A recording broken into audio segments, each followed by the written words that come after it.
At 9 years old, Dana Plato was offered the role of Regan, the possessed child at the center of William Friedkin's The Exorcist. Her mother said no. 4 years later, she was cast instead as Kimberly Drummond. The beautiful teenage daughter, Mr. Drummond, had before the adoption, on Diff'rent Strokes in 1978. She was 13. She was written off the show at 19, when she became pregnant with a son by the rock guitarist Lanny Lambert. The years that followed took a shape her mother had not scripted. She posed for Playboy in 1988. Her marriage ended in 1990. In 1991, in the middle of that divorce, she held up a Las Vegas video store with a pellet gun. She was arrested a few blocks away, having taken only $164. On May 8, 1999, one day after appearing on The Howard Stern Show, she died in her fiancé's mother's motorhome in Moore, Oklahoma. She was 34. Her son Tyler died in 2010 at 25.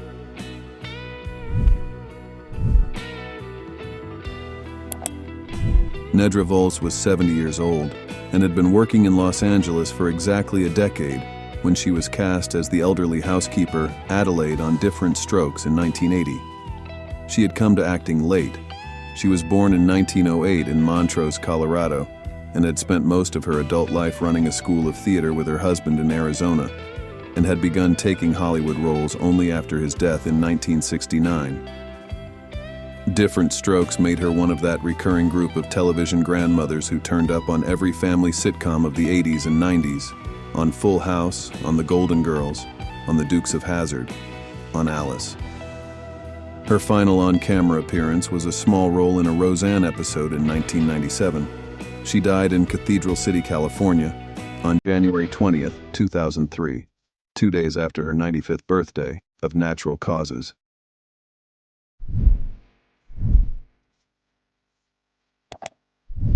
Dodie Goodman played Aunt Sophia, Mr. Drummond's oddball activist sister, in 8 episodes across 3 seasons of Diff'rent Strokes. Her career by then was already 40 years long.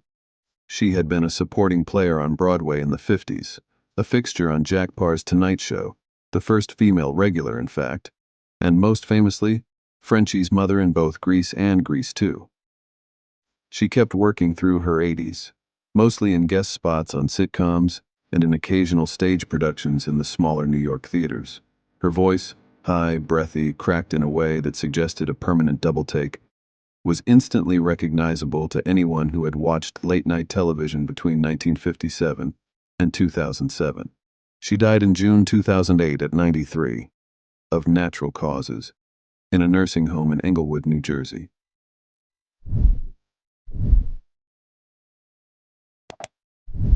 Dixie Carter joined Diff'rent Strokes in its 6th season in 1984 as Maggie McKinney, the aerobics instructor love interest for a widowed Mr. Drummond.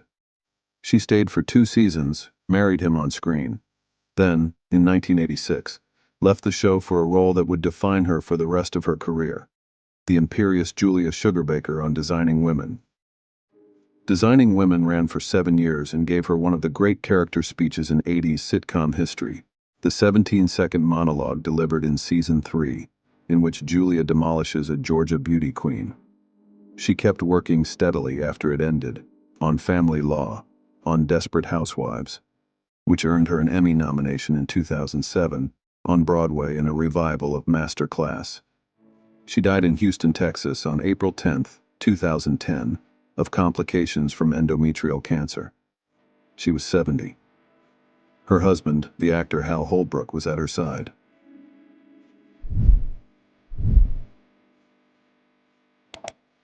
Gary Coleman was born with a kidney disease that stunted his growth and would eventually kill him. He was 10 years old, 4 feet tall, and had already had 1 kidney transplant when he was cast as Arnold Jackson on Diff'rent Strokes in 1978. The catchphrase, "What you talking about, Willis?" delivered with a mixture of skepticism, deadpan, and comedic timing that grown actors would spend the 80s trying to imitate, became the most quoted line in Reagan-era American television. The show ended in 1986 when he was 18. The years that followed took an almost unbroken downward shape. He sued his adoptive parents for stealing his earnings. He filed for bankruptcy in 1999. He worked at one point as a mall security guard. In 2003, he ran for governor of California in the recall election that made Arnold Schwarzenegger governor instead. He came in 8th. He was arrested more than once for assault after altercations with fans. On May 26, 2010, he fell down the stairs at his home in Santakin, Utah, and hit his head. He was placed on life support in Provo. His wife of 3 years, Shannon Price, took him off it 2 days later. He was 42.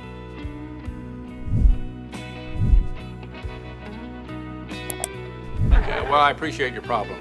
However, it's Willis's problem that is more important at this moment, and I think I have a temporary solution. Conrad Bain was a Canadian character actor who had been on American television for 15 years, mostly as the conservative Dr. Arthur Harmon on Norman Lear's Maude, when he was cast as Philip Drummond on Diff'rent Strokes in 1978. He was 54. The role, a wealthy widowed Manhattan businessman who adopts the 2 black sons of his late black housekeeper, would take him through 189 episodes until the show ended in 1986. Bain was off-camera a father figure to Gary Coleman and Todd Bridges in ways that outlived the series. He gave interviews about them, kept in touch with them, and spoke at Gary Coleman's memorial in 2010. Todd Bridges, in a memoir published later that year, wrote that Conrad Bain had become like a real father to him during the years when his own could not be. Bain died in Livermore, California on January 14, 2013 of natural causes. He was 89. His wife of 64 years, the artist Monica Sloan, had died 4 years earlier.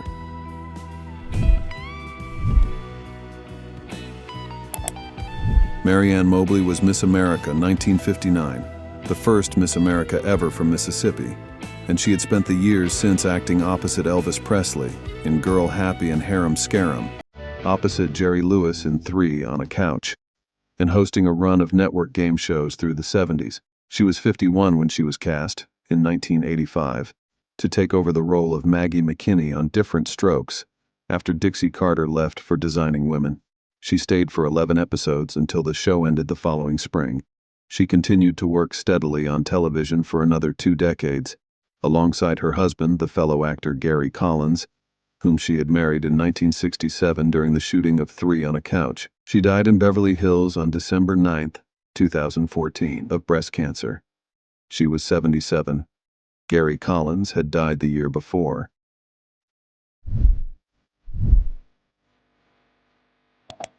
When you hired me yesterday, you said you had one 13-year-old daughter. You didn't say anything about 2 boys coming to live here. I don't do windows and I don't do boys. Charlotte Ray was the show's original housekeeper. Edna Garrett, warmth and worry in equal measure, for the first 2 seasons of Diff'rent Strokes. Then, in 1979, NBC gave the character her own show. The Facts of Life ran 9 seasons. Ray stayed for 7 of them, becoming Mrs. Garrett to a whole second generation of Reagan-era teenagers as the house mother of a boarding school in Peekskill, New York. Her career had begun on Broadway in the 50s, alongside a young Warren Beatty and a young Zero Mostel. She had been a series regular on Car 54, Where Are You?, in the 60s. She was Emmy-nominated more than once for The Facts of Life. In her 70s and 80s, she kept working on Sisters, on ER, on Girl Meets World. She was diagnosed with bone cancer in 2017 and stopped performing.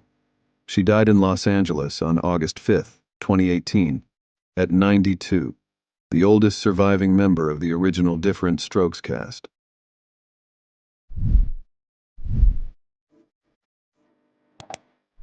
Melanie Watson was 13 when Norman Lear cast her in a role that had been written specifically for her.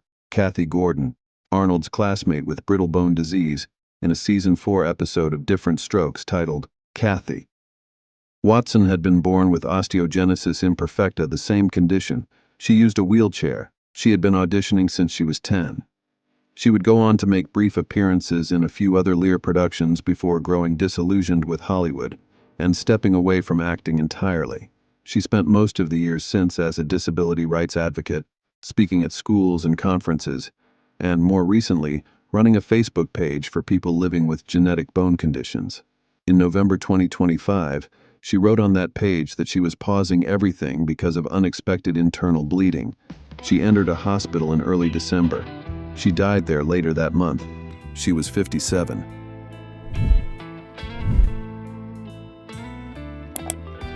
Well, you're gonna be filled in by Dr. Cool. All right, lay on me, Doc. What do I say to her? You ignore her. What you talking about, Willis? Todd Bridges is the only child star of Diff'rent Strokes still alive. He played Willis Jackson, Arnold's older brother, for all 8 seasons of the show, and the years that followed took him closer to death than any of the others. The trouble had started, he later revealed in a 2008 memoir called Killing Willis in Childhood. He had been molested at 11 by a friend of the family. By his early 20s, he was smoking crack cocaine. In 1988, he was charged with attempted murder after a drug dealer was shot in Los Angeles. A jury acquitted him at trial. In 1990, he was charged again, this time with the actual murder of another drug dealer named Kenneth Tellis. He was acquitted a second time, defended in that case by the attorney Johnny Cochran 2 years before Cochran took the O.J. Simpson case. He got sober in 2004. He kept working, mostly in supporting roles on Everybody Hates Chris, on The Real Husbands of Hollywood, on the 2020 Peacock Punky Brewster reboot. He is 60. He has been the last surviving member of the original Drummond family for more than a decade.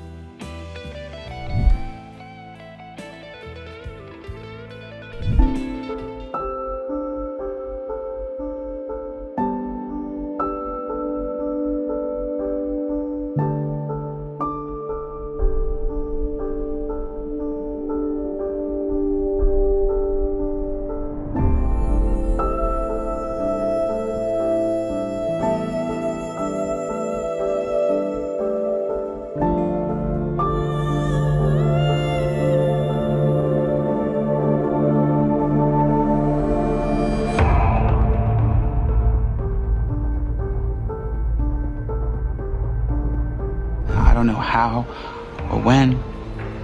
And I don't care where you're living or what dope you're shacked up with. You're my girlfriend. Remember Finn Hudson from Glee? Corey Monteith brought him to life with an endearing mix of vulnerability and strength. As the quarterback with a hidden talent for singing, Finn's journey from a jock to a beloved member of the Glee Club was unforgettable. Corey's portrayal captured the struggles and triumphs of a young man trying to find his place in the world. His on-screen chemistry with Lea Michele's Rachel Berry was electric, creating one of the most memorable TV couples of the early 2010s. Tragically, Corey's life was cut short in 2013, but his legacy as Finn Hudson lives on in the hearts of Glee fans. Rest in peace, Corey, and thank you for the music and the memories. I'm gonna do everything I can to be a good father.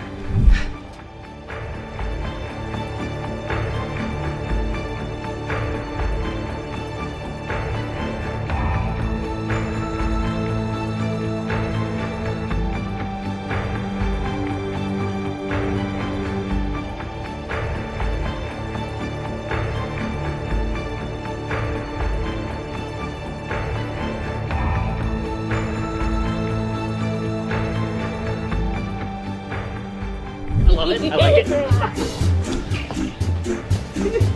Ugh, gross. How is this possible? I'm the hottest piece of action at this school, and here I am on Valentine's, single. Ugh, whatever. I'll just marry an NFL player. They're super reliable. Naya Rivera's Santana Lopez was a force of nature on Glee. Initially introduced as a sharp-tongued cheerleader, Santana's character evolved into a powerful, complex figure who bravely embraced her identity. Her romance with Brittany, affectionately dubbed Brittana, was groundbreaking and resonated with countless viewers. Naya's performance was always fierce, filled with both sass and sensitivity. Her tragic death in 2020, while saving her son, underscored her real-life heroism. Naya's portrayal of Santana will forever be remembered for its impact and authenticity. Brittana forever indeed. Rest in peace, Naya, and thank you for your bravery both on and off screen. But time makes you bolder. Children get older, and I'm getting older too.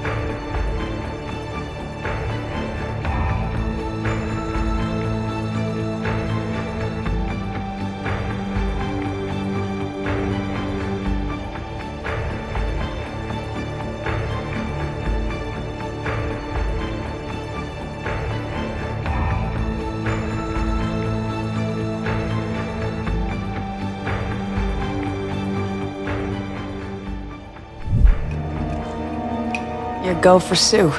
Hello, Sue? It's Olivia Newton-John, star of Grease, the most successful movie musical of all time. Nice try, and that's a ridiculous accent. Though Olivia Newton-John's stint on Glee was brief, it was unforgettable. Appearing as herself, she brought humor and charm, poking fun at her squeaky clean image. Who could forget her duet with Sue Sylvester in the remake of Physical? Olivia's legendary career, from Grease to her Grammy-winning music, made her a pop culture icon. Her death in 2022 was a loss felt deeply by fans worldwide. Olivia's legacy in music and film is unparalleled, and her Glee appearances added a delightful twist to the series. Rest in peace, Olivia, and thank you for always making us feel like we were hopelessly devoted to you. We must have been cut off. It's Olivia Newton-John. I released a record 7 consecutive #1 singles. Sing something. Let's get physical. Physical.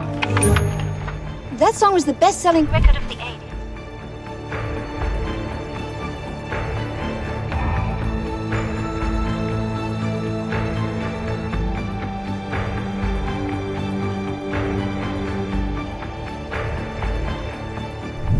Hello, Sue. I'm Barry Jeffries. This is Tim Stanwyck. We're the new local station managers down at WOHN. No matter who said, we loved Sue's Corner last night.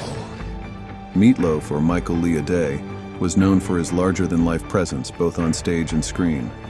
On Glee, he appeared in Season 2 as Barry Jeffries, adding his unique flair to the show. But Meatloaf's legacy goes beyond Glee. His 1977 album, Bat Out of Hell, remains one of the best-selling albums of all time, and his roles in The Rocky Horror Picture Show and Fight Club are iconic. Meatloaf's passing in 2022 left a void in the music and entertainment world. His powerful voice and dramatic performances will be remembered forever. Rest in peace, Meatloaf, and may your music keep rocking on. I want you to do an expose, proving that the secular progressive agenda has finally arrived here in the Lima, Ohio school district. Sue, it's got local Emmy written all over it. You have a deal?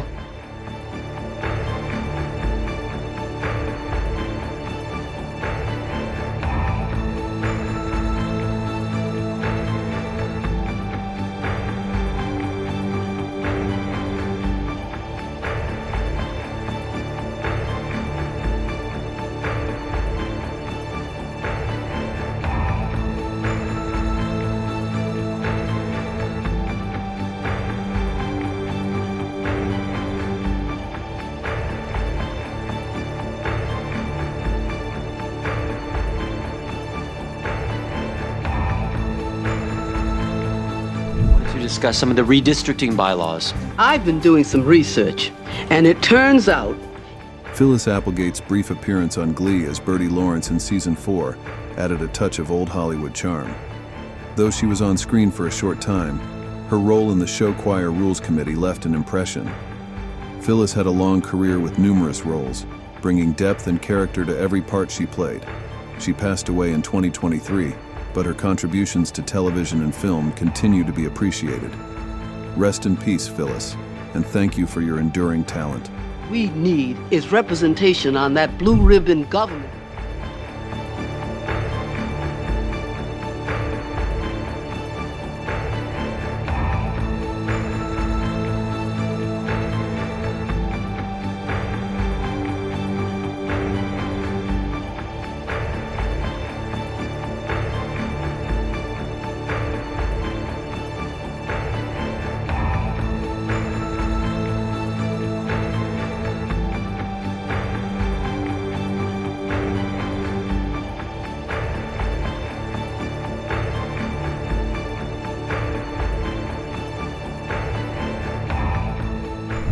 I'm in a hurry. Want to start at the beginning? Yes. All right. You ready? Ready.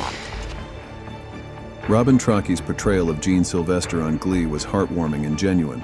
Jean, Sue Sylvester's sister, had Down syndrome and lived in an assisted living facility. Her character brought out a softer side of the usually tough Sue, showcasing the depth of their sibling bond.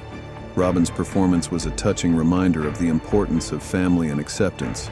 Her passing in 2019 due to complications from Alzheimer's disease was a profound loss. Robin's gentle spirit and portrayal of Jean will always be remembered. Rest in peace, Robin, and thank you for the warmth you brought to Glee. The person in the world I want to impress. Who? Who? You silly.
Picture this, 1936 Hal Roach Studios, a golden-haired girl with glasses and tap shoes. Where's the king of Quilners?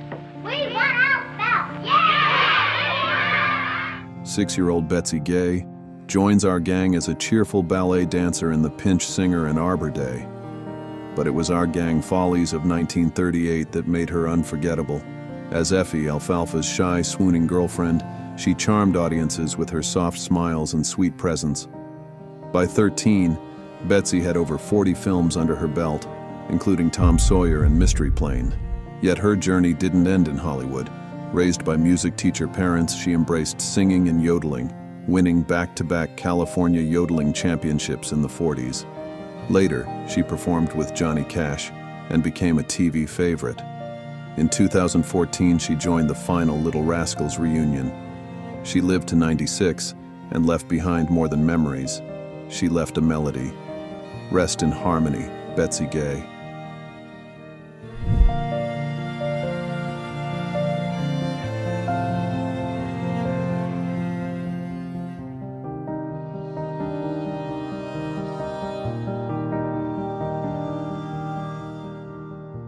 What if your favorite childhood voice vanished overnight?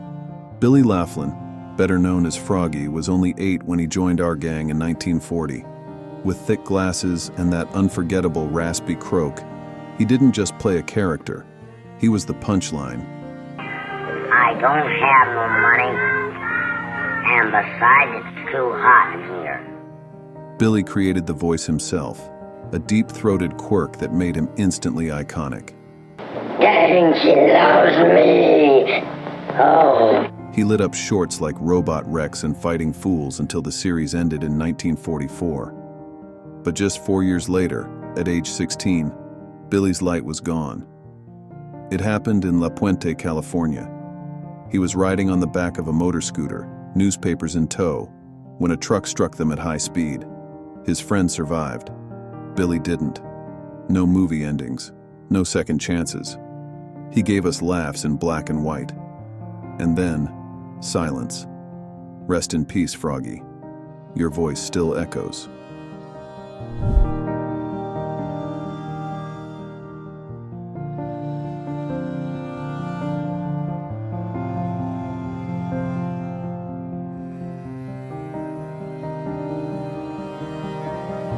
Step into the 1930s, where one little girl with a bob and a smile stole every scene.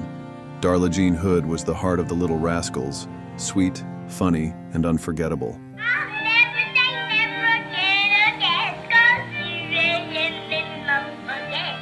From age 4, she charmed us in classics like The Pinch Singer and Hearts Are Thumps.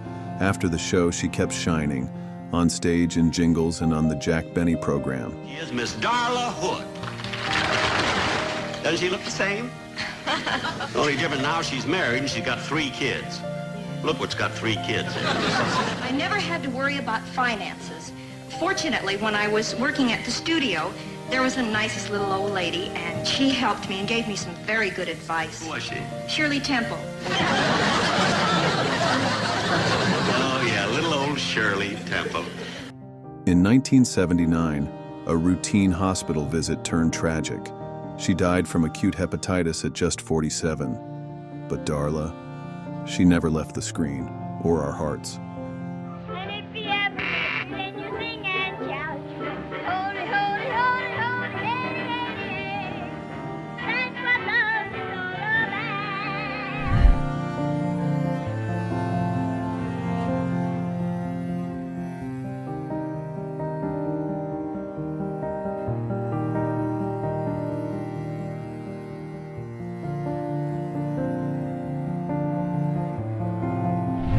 I gotta stay home and grease Weezer.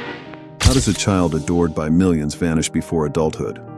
Robert Hutchins, Weezer to fans, joined our gang in 1927 at just 5 years old. With his round cheeks and natural comic timing, Then what the egg say? he charmed audiences through the silent era and into talkies, appearing in over 50 shorts. But by 1933, Weezer was gone from the screen. He stepped away from acting and lived a quiet life out of the spotlight. Years later, seeking a new path, Hutchins joined the U.S. Army Air Corps. On May 17, 1945, during a routine training flight, Robert's plane crashed. A star in childhood, a soldier in the end. Rest in peace. What'd they say?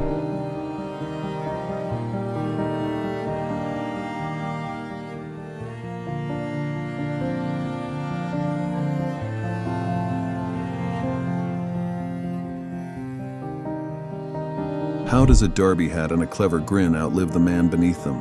To millions, he's still Stymie, that mischievous kid in the Little Rascals who could outtalk any adult and charm his way through every scrape. I ain't crowding nobody.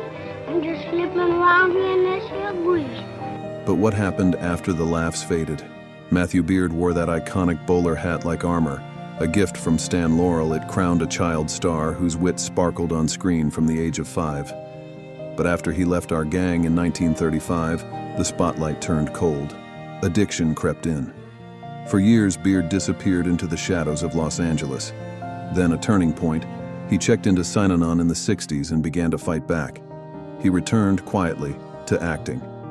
Small roles on Good Times, Sanford and Son, The Jeffersons. A second act no one expected. Hi, Fred. I thought you said that's what it would cost in the store. But in 1981, a stroke and pneumonia brought the curtain down for good. He was 56. Stymie's derby still sits in memory. The boy who could talk his way out of anything, except time.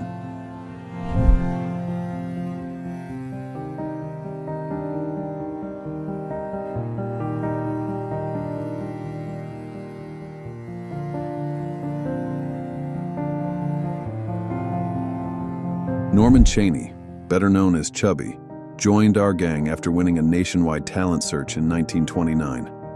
At just 10 years old, he replaced Joe Cobb and brought a new kind of charm to the series' early talkies. With his round cheeks and innocent one-liners, Chubby quickly became a fan favorite, especially in Love Business, where he and Jackie Cooper hilariously vied for Miss Crabtree's heart. Don't call me Norman. Call me Chubsy Ubsy. But Chubby's story didn't have a Hollywood ending. As he grew older, Norman battled a glandular condition that caused dramatic changes in his weight. He left acting and underwent surgery in hopes of recovery. It didn't work. On May 29, 1936, Norman Chaney died at just 21. For decades, he rested in an unmarked grave in Baltimore. But in 2012, devoted fans raised funds to give him, and his mother, proper headstones. Gone too soon, but never forgotten. Rest easy, Chubby.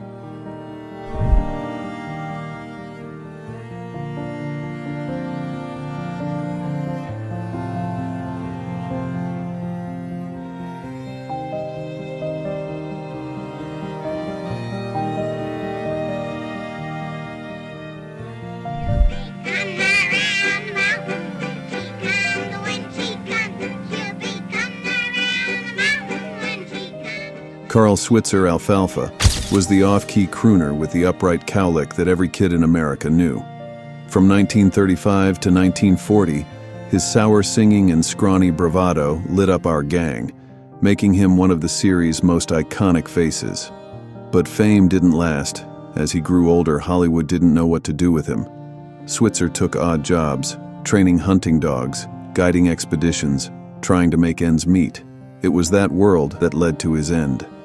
On January 21, 1959, Switzer showed up at a man's house over a dispute about a $50 reward for a lost dog.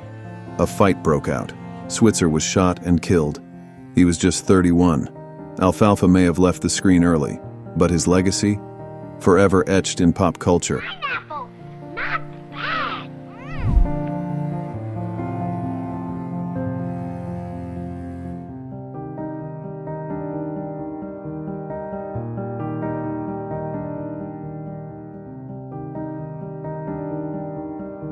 How do you go from child star to tragic mystery before 40? Scotty Beckett had it all at the start. Those chubby cheeks, the slicked back hair, and that sparkle in his eye. In the Little Rascals, he played the clever partner to Spanky's chaos. Maybe we ain't us. Maybe we ain't us. Never the loudest in the room, but always the sharpest, Hollywood saw potential. He went on to shine in The Jolson Story and headlined Rocky Jones, Space Ranger in the 50s. But behind the scenes, things unraveled. Fast. Beckett struggled with addiction, arrests, and a reputation that pushed him out of the industry he once owned. In 1968, he checked into a Hollywood nursing home after a violent assault. 2 days later, at just 38, he was dead. Barbiturates and a note were found nearby, but the official cause? Still unclear. He made us laugh as a boy, but died as a cautionary whisper. Rest well, Scotty.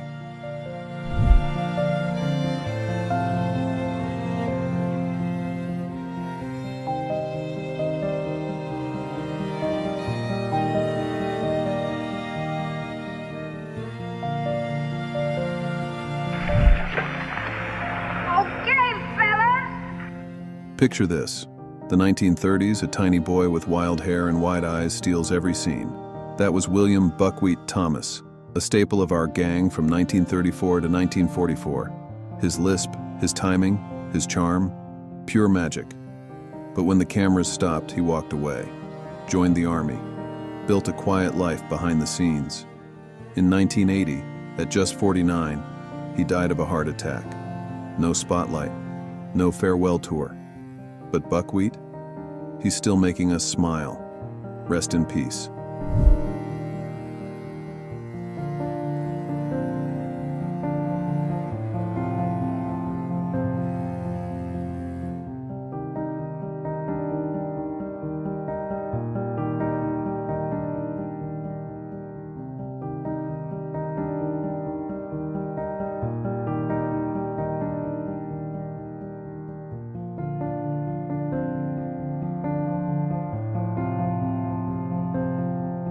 Let's welcome the leader of the gang, George Spanky McFarland. George Spanky McFarland was the bossy, big-hearted ringleader of our gang, starring from 1932 to 1942. With his suspenders, round face, and hilarious delivery, he was unforgettable. Say, who's this funny-looking monkey? After Hollywood, life was quieter. He worked regular jobs and hosted a local kids show in the 50s. Spanky died of a heart attack in 1993 at 64. But on screen, he's still running the clubhouse. Forever 5, forever Spanky. You know how it is, there are rumors every now and then that Spanky's no longer with us. You look perfectly healthy. I was in doubt this morning, but everything turned out all right. Yeah.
They made us laugh, they made us cry, and for a moment in time, they made the world feel a little more magical.